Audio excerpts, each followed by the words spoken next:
नमस्कार सभी को। आज हम फिर जो है आपके समक्ष में आया हूँ निखिल वसंत क्लासेस के ऑफिशियल यूट्यूब चैनल पे।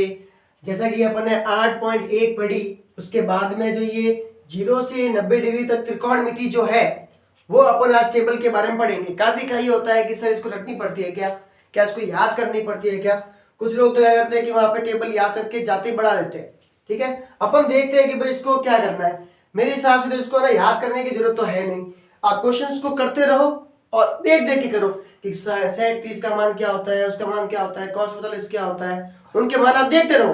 धीरे धीरे आपके माइंड में बैठ जाएंगे। फिर हम ट्राई करते हैं कि अपन इसको याद रख सके, पूरा ट्राई करते हैं अपन एकदम फन वे में। ठीक है, सबसे पहले शुरू करते हैं इसको। ठीक है, साइन से। यहाँ पे कितने डिग्री दे रखे हैं? 0 डिग्री, 30 डिग्री, यहाँ पे कितना आएगा? 45 डिग्री, 60 डिग्री और 90 डिग्री। ठीक है, अब सोचिए कि यहाँ पे है ना, आप एक नंबर को कितने भागों में बांट सकते हैं। जैसे मानो कि जैसे कोई आपको ना कोई कॉपी चेक कर रहा है, एक नंबर का सवाल है, ठीक है, उसको चेक करनी है, तो वो क्या करेगा? या तो कुछ लिखा ही नहीं है तो क्या नंबर देगा? 0। अगर हल्का सा कुछ लिखा हुआ है तो नंबर होंगे आपके 1/4। अगर आधा सही किया है तो आप नंबर दोगे उसको आधा, 50% दोगे आप उसको। अगर आधे से ज्यादा लिखा है लेकिन कंप्लीटली नहीं लिखा है तो आप क्या लिखोगे उसको? क्या लिखोगे? 3/4। फिर क्या आएगा आपका? 1। ठीक है, तो यही टेबल में ना मैं वापस यहां बढ़ा देता हूं। 0, 1/4, 1/2, 3/4 और 1। अगर इनके ऊपर आप अंडर रूट लगा लेते हो, अगर इन सभी के ऊपर आप अंडर रूट लगा लेते हो तो ये जो मान प्राप्त होगा वो आपके साइन की टेबल में आराम से आ जाएगा। वही मान होगा, है ना। 0 का अंडर रूट कितना होता है? हमेशा 0। ठीक है, 1 का अंडर रूट कितना होता है? आपको पता है कि कितनी भी घात हो कोई फर्क नहीं पड़ता, 1 को तो इनको फर्क ही नहीं पड़ता बिल्कुल ही, है ना। तो ये कितना होगा? 1। 4 का वर्गमूल कितना होगा? Square root 2। 1 का स्क्वायर रूट वापस वही 1। 2 का स्क्वायर रूट क्या होगा? रूट 2।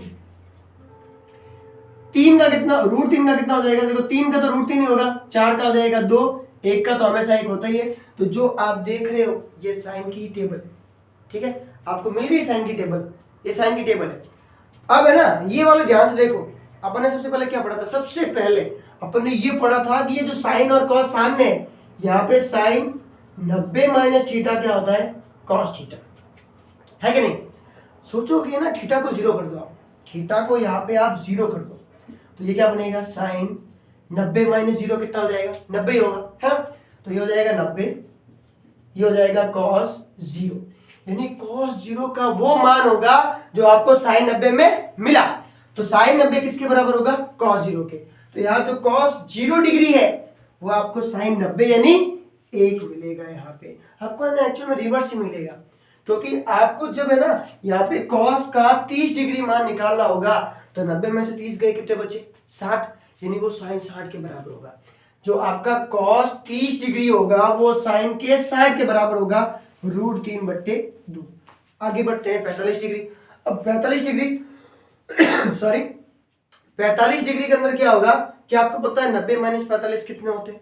90 माइनस 45 तो 45 ही होते हैं वापस, क्योंकि 90 का आधा होता ही है। तो इस कंडीशन में जो मान यहां आया वो यहां पे आएगा सेम, है कि नहीं। फिर आपको निकालना है cos 60। 90 माइनस 60 कितने होते हैं? 30। तो यहाँ पे आप साइन 30 में जाओगे, साइन का 30 1/2। फिर यहाँ पे वापस उल्टा हो जाएगा 0। आप ऐसे कर सकते हो ना, उंगलियों पे ना ऐसे कर सकते हो कि भाई मान लो कि ये 45 डिग्री है, 2 उंगलियां यहाँ पे भी है। ऐसा कि यहाँ 2 उंगलियां नहीं है, ये आपका अंगूठा है। फिर भी मान लो कि भाई ये अंगुली है, ये बीच में सेंटर में, और यहाँ अपने सेंटर में कौन सा डिग्री है? 45 डिग्री है। ये 0 डिग्री है, ये 30 डिग्री है, ये 60 डिग्री है और ये 90।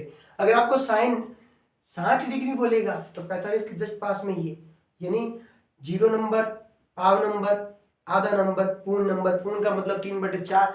3 का हो गया √3, 4 का हो गया 2, खत्म, है कि नहीं। तो आप ऐसे बढ़ा सकते हो प्रैक्टिस से। ठीक है, tan की बात करें तो tan को तो आपको याद करना ही नहीं है, बिल्कुल याद करना, देखना ही नहीं है, क्योंकि 9th चैप्टर में जो आपका एप्लीकेशन ऑफ ट्रिग्नोमेट्री है, त्रिकोणमिति के अनुप्रयोग, उसमें 99% क्वेश्चन में tan ही है। कभी आपसे tan 30 के बारे में पूछेगा, कभी आपको tan 60 के बारे में पूछेगा, कभी tan 45 डिग्री के बारे में पूछेगा, तो उसको आपको करना ही नहीं है। और हालांकि अपन को पता है कि tan के घर से हम ऐसे जाएंगे, पहला वीडियो याद करो, tan के घर से जाएंगे तो sin बटे cos आएगा, है कि नहीं? तो sin बटे cos मतलब sin बटे cos करोगे tan मिलेगा। 0/1, 0/1 कितना होता है भाई? 0/1 कितना होता है? 0 होता है ना, तो ये आ जाएगा आपके 0, है कि नहीं? इन दोनों का अगर आप भाग लगाओगे तो आप देखो हर से हर कटेगा, यहां बचेगा 1, यहां बचेगा √3। अब याद ही रख लो कि tan 30 डिग्री का मान क्या होता है? 1/√3, जो कि आपको 9th चैप्टर में बार बार लिखते लिखते याद हो जाएगा ना। 1/√3 का क्या करोगे? पहले वापस लिखोगे 1, इसका अंश है, नंबरेटर लिखोगे, फिर इसका डिनोमिनेटर हर क्या है? √3 है ना, ये √3 है। सेम आ जाएगा, देखो 1/√3, 1 √3, इसका अंश, इसका हर, नंबरेटर डिनोमिनेटर, ठीक है। फिर लास्ट में देखो आप कि ये जब आप भाग दोगे 1/0, तो 1/0 क्या होता है? अपरिभाषित, है ना, ये नॉट डिफाइन है, इसको आप डिफाइन नहीं कर सकते, है ना, ये डिफाइन नहीं होगा, ये अपरिभाषित है। तो यहाँ पे अपन लिखेंगे अपरिभाषित, जो अपने लिए बिल्कुल जो है काम का नहीं है, क्योंकि कहीं ना तो सवाल में पूछेगा ना किसी क्वेश्चन में आएगा। जो क्वेश्चन आएंगे बड़े से कि इसका मान ज्ञात करो, वहां कभी आएगा ही नहीं, क्योंकि अपरिभाषित को किसी भी संख्या से गुणा करो, जोड़ करो, बाकी करो, वो अपरिभाषित ही रहेगा, ठीक है। तो यहाँ पे जैसे अपने tan निकाला, अपन निकालेंगे अब कॉट, ठीक है। तो कॉट को देखिए आप, अब tan के सामने कौन है? लाइन में कॉट है, यानी tan का रिवर्स कौन होगा? कॉट होगा। इनको ना आपस में चेंज कर दो, है ना। तो यहाँ पे क्या हो जाएगा? यहाँ पे जो tan का जो अपरिभाषित 90 में है, वो कॉट के 0 में चला जाएगा, जो कि अपने बिल्कुल काम का नहीं है, ठीक है। फिर √3 यहां आ जाएगा, फिर 1 45 पे दोनों समान होंगे, क्योंकि 90 - 45 क्या आएगा? वापस 45 डिग्री आएगा, ठीक है। तो यहाँ पे जो 60 डिग्री है, वापस क्या हो जाएगा? देखो अपरिभाषित √3, 1, फिर वापस 1/√3, फिर 0, रिवर्स कर दिया मैंने पूरा। जैसे tan की लाइन ऐसे जा रही थी, उसको ऐसे डाला तो वापस क्या मिल गया अपन को? ऑटोमेटिक कॉट मिल गया। फिर बात करते हैं सेक की। सेक को अगर हम ध्यान से देखें ना, सेक का रिश्ता किसके साथ है? Direct relation. तो सेक भाई साहब ये रहे, सेक का घर ये रहा, सेक के घर से आप डायरेक्ट ऐसे जाओगे तो किसका मिलेगा? कॉस का। सेक और कॉस क्या होते हैं आपस में? इनवर्स, व्युत्क्रम होते हैं ये। तो अगर ये व्युत्क्रम होते हैं इनवर्स, तो अपन क्या करेंगे कि यहाँ पे जो भी अपन को कॉस का मान मिला है उसका अपन रिवर्स कर देंगे, p/q का q/p, अंश का हर, हर का अंश, नंबरेटर को चेंज करेंगे डिनोमिनेटर में, डिनोमिनेटर का नंबरेटर, ऐसे ही करते हैं ना अपन इनवर्स। पर इनवर्स कैसे करते हैं अपन, है ना, इनवर्स अपन करते हैं जैसे 5/7 का क्या हो जाएगा? 7/5, है कि नहीं है? मल्टीपल इनवर्स यही तो होता है ना, ठीक है। तो अपन ध्यान से देखो, ये सेक है, कॉस को पकड़ लीजिए। अच्छा, 1/1 का रिवर्स भी करोगे क्या फर्क पड़ेगा? 1 का तो कोई फर्क ही नहीं पड़ता, ये तो 1 है, ठीक है। √3/2 का क्या हो जाएगा? 2/√3। 1/√2 का क्या हो जाएगा? √2। 1/2 का क्या हो जाएगा? 2, ठीक है। अब यहां ध्यान से देखना, ये कितना है फिलहाल? 0/1। जब इसका रिवर्स करोगे तो ये 1/0 हो जाएगा, जो कि डिफाइन नहीं करता, अपरिभाषित है ये। तो यहाँ पे क्या आ जाएगा? अपरिभाषित, ठीक है। अब लास्ट में बचा है कॉसेक। अब कॉसेक का रिश्ता तो यूं किसके साथ है? साइन के साथ। अब साइन का रिवर्स करोगे ना, जैसे आपने कॉस का रिवर्स करके सेक निकाला, वैसे साइन का रिवर्स करके किसका निकाल सकते हो? कॉसेक का।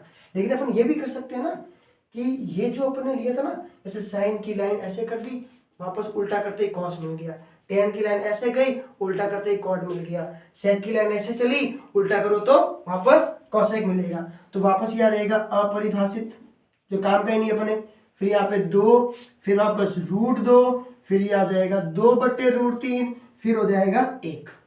तो इस तरह से जो है ये टेबल आपके कंप्लीट हो चुकी है। आप एग्जाम में जाते ही वहां पे जब आपको टाइम मिले, या पहले ही आप क्या कर सकते हो? ये टेबल बना सकते हो, ताकि कोई क्वेश्चन आए तो रहेगा नहीं। हालांकि इसमें मैं आपको बताऊंगा 4-5 क्वेश्चन, इसके अलावा क्वेश्चन आएगा नहीं। जैसे इसके अंदर एक क्वेश्चन होता है तो मैं आपको कराऊंगा आगे 2 tan 30 degree upon 1 plus tan square 30 degree, जिसकी वैल्यू आपको √3/2 मिलेगी। ये आपके पिछले साल बोर्ड में तो आया ही है, उसके पिछले साल में भी बोर्ड में आया है क्वेश्चन। एक बार ऑप्शन में आया है, एक बार फिल द ब्लैंक खाली जगह में आया है। ठीक है, ये अपन करेंगे चर्चा इसके बारे में, 8.2 के बारे में। उम्मीद करता हूं कि आपको ये टेबल समझ में आई होगी। इस वीडियो को शेयर कीजिए, लाइक कीजिए। अगर आपको लगता है कि ये वीडियो आपके लिए या किसी और के लिए हेल्पफुल लग रहा है, आपको उनके लिए हो सकता है, तो जितना हो सके उसको शेयर कीजिए, लाइक कीजिए, कमेंट कीजिए। आज की क्लास के लिए थैंक यू। सब्सक्राइब भी करना ना भूलें।